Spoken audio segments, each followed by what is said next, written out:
Hello student, talk on sociology channel में आपका स्वागत है। आज इस वीडियो में हम बात करेंगे बहुत ही महत्वपूर्ण टॉपिक प्रघटना शास्त्र की। यह ऐसा टॉपिक है जिससे हर साल सोशियोलॉजी से रिलेटेड हर एग्ज़ाम में क्वेश्चन आते ही आते हैं।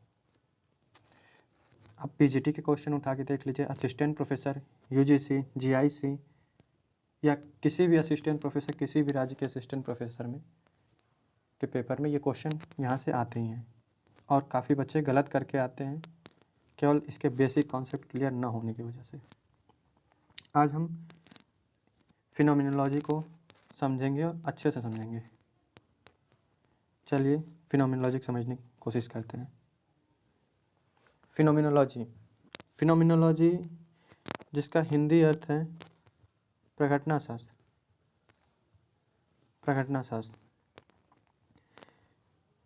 फिनोमिनोलॉजी समाजशास्त्र का एक बहुत ही नवीन सिद्धांत है।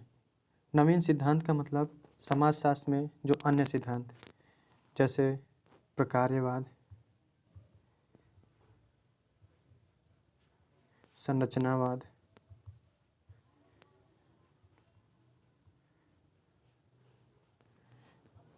संघर्षवाद, ऐसे अन्य सिद्धांतों के बाद एक सिद्धांत है फिनोमिनोलॉजी।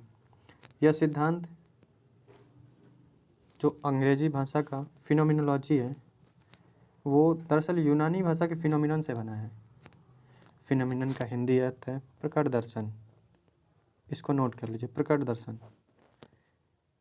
प्रकट दर्शन का मतलब है प्रत्यक्ष दर्शन, किसी चीज़ को फील करना, अपनी ज्ञान इंद्रियों से अनुभव करना। सर्वप्रथम इस सिद्धांत का विकास दर्शन शास्त्र में हुआ। दरअसल दर्शन शास्त्र के एक दर्शन शास्त्री थे एडमंड हसरेल। इन्होंने ही इस सिद्धांत का निर्माण किया, इस सिद्धांत को बनाया और इन्हें प्रघटना शास्त्र का जनक कहा जाता है। प्रघटना शास्त्र का जनक। यहाँ कुछ चीज़ें समझने वाली हैं। प्रघटना शास्त्र का जनक हसरेल को कहते हैं, लेकिन यहीं क्वेश्चन पूछता है कि समाज शास्त्र में प्रघटना शास्त्र का जनक किसे कहते हैं। समाज शास्त्र में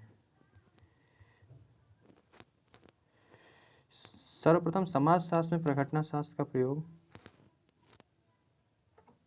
अल्फ्रेड शुट्ज़ ने किया था। शुट्ज़, नाम नोट कर लीजिए, अल्फ्रेड शुट्ज़। इन्हें समाज शास्त्र में प्रघटना शास्त्र का जनक माना जाता है और प्रघटना शास्त्र के पिता या जनक के रूप में हसरेल को माना जाता है। प्रघटना शास्त्र व्यक्ति का अध्ययन करता है, पर्टिकुलर व्यक्ति के अनुभवों का अध्ययन करता है, इसलिए यह व्यक्तिनिष्ठ है, अर्थात सब्जेक्टिव। यह एक सब्जेक्टिव मेथड है। यहाँ देखिए लिखा हुआ है, जिसमें व्यक्ति स्वयं के अनुभव से जो कुछ प्राप्त करता है उसे इस विधि में सम्मिलित किया जाता है। इसमें व्यक्ति के अनुभव से, व्यक्ति अपने ज्ञानेंद्रियों से, अपने अनुभव से जो चीज़ फील करता है, जो कुछ महसूस करता है, उसे इसमें सम्मिलित किया जाता है, न कि पूर्व धारणाएँ, पूर्वाग्रह। इसमें इस सिद्धांत में पूर्वाग्रह की कोई जगह नहीं है। पुरानी चीज़ें, पुराने सिद्धांत या पुराने रीति रिवाज, इन सबको ये सिद्धांत मानने से पूर्णतः इनकार करता है। यहाँ हम जानेंगे प्रघटना शास्त्र का कार्य। आखिर प्रघटना शास्त्र करता क्या है? प्रघटना शास्त्र का कार्य है क्या प्रघटना शास्त्र, और ये क्या कहता है, क्या करता है, क्या जानने का प्रयास करता है? तो यहाँ हम देखेंगे प्रघटना शास्त्र जो है समाज की वास्तविकता को जानने का प्रयास करता है। किस चीज़ को? समाज की वास्तविकता को। यह बहुत से बुनियादी प्रश्नों को उठाता है, जैसे वास्तविकता क्या है, दुनिया में कौन सी वस्तुएं अस्तित्व हैं, कौन सी अस्तित्व में हैं, उन्हें किस विधि से जाना जा सकता है?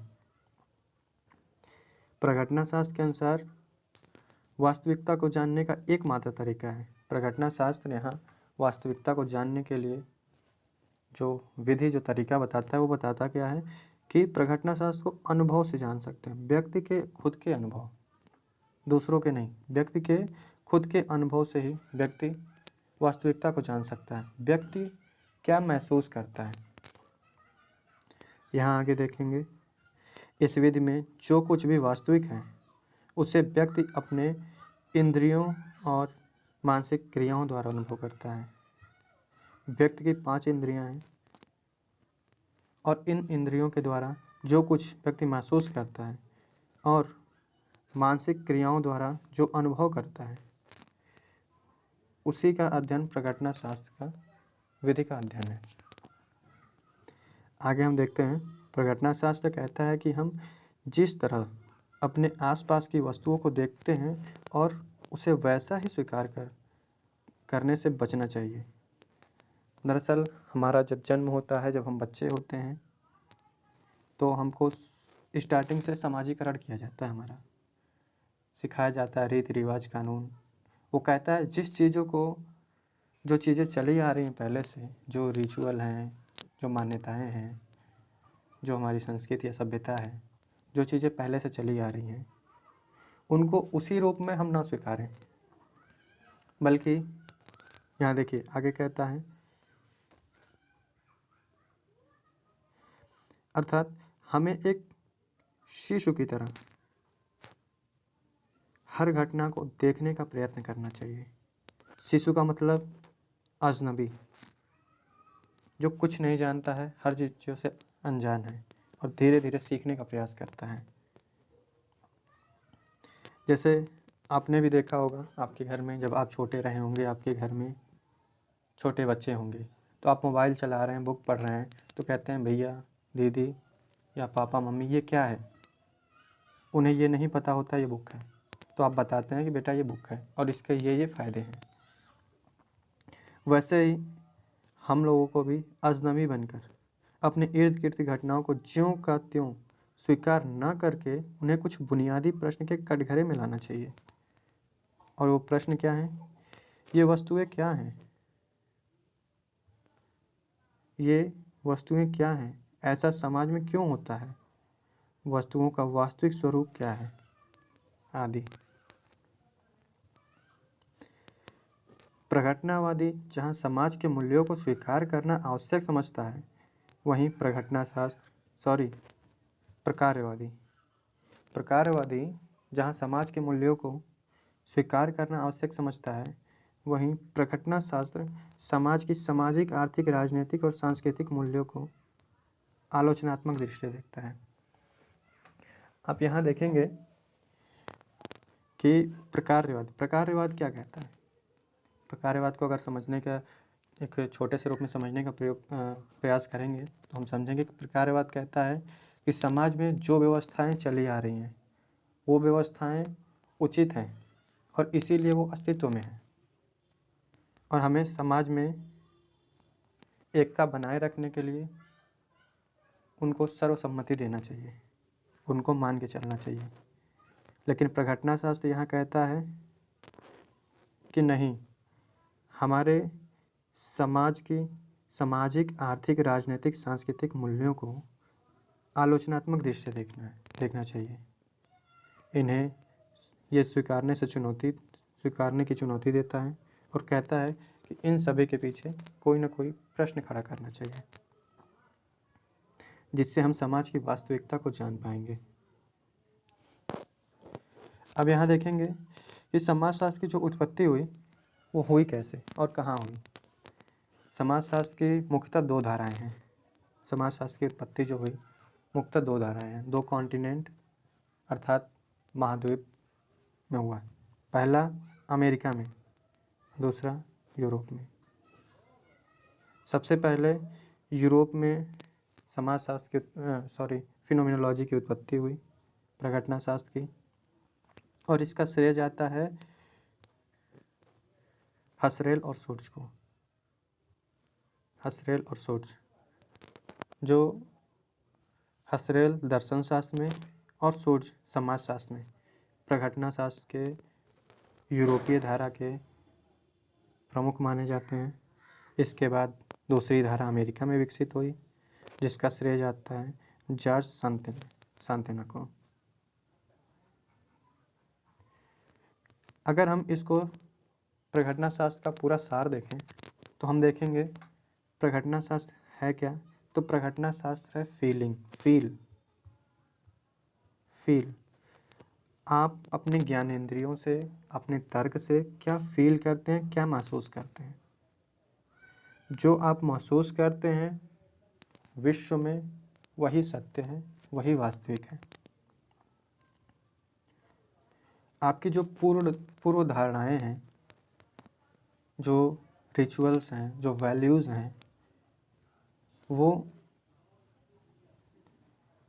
अगर आप फील करते हैं तो सही है, अगर फील नहीं करते हैं तो वो प्रघटना शास्त्र से मानने से इनकार करता है। हम यहाँ पे कुछ इम्पोर्टेंट बुक देखेंगे। यहाँ बुक देखेंगे एडमंड हर्सल का।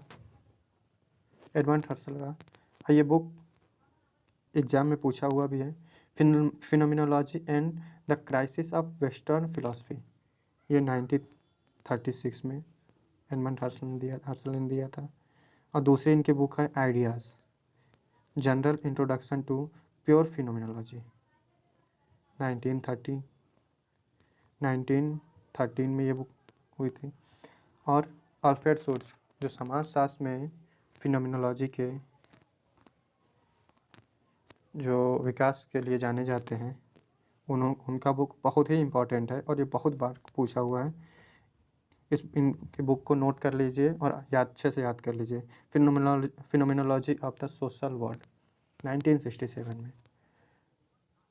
अगर फिनोमिनोलॉजी आपको समझ में आ गई हो तो हम नेक्स्ट वीडियो में अल्फ्रेड शुट्ज़, हसरेल और जॉर्ज सांतना के फिनोमिनोलॉजी के सिद्धांत को समझेंगे कि उन्होंने फिनोमिनोलॉजी के बारे में अपनी क्या क्या विचार दिए हैं और कैसे हसरेल के विचार अल्फ्रेड शुट्ज़ से और अल्फ्रेड शुट्ज़ के विचार जॉर्ज सांतना से अलग हैं, डिफरेंट हैं। और नेक्स्ट वीडियो में हम कुछ क्वेश्चन जो UGC net PhD assistant professor आदि में पूछे गए फिनोमिनोलॉजी से संबंधित, उसको करेंगे। अब यहीं से हम आप जानने की इजाज़त मांगते हैं। धन्यवाद। और सबसे मुख्य बात, अगर ये प्रयास अच्छा लगा हो तो चैनल को सब्सक्राइब और लाइक कीजिए। Thank you.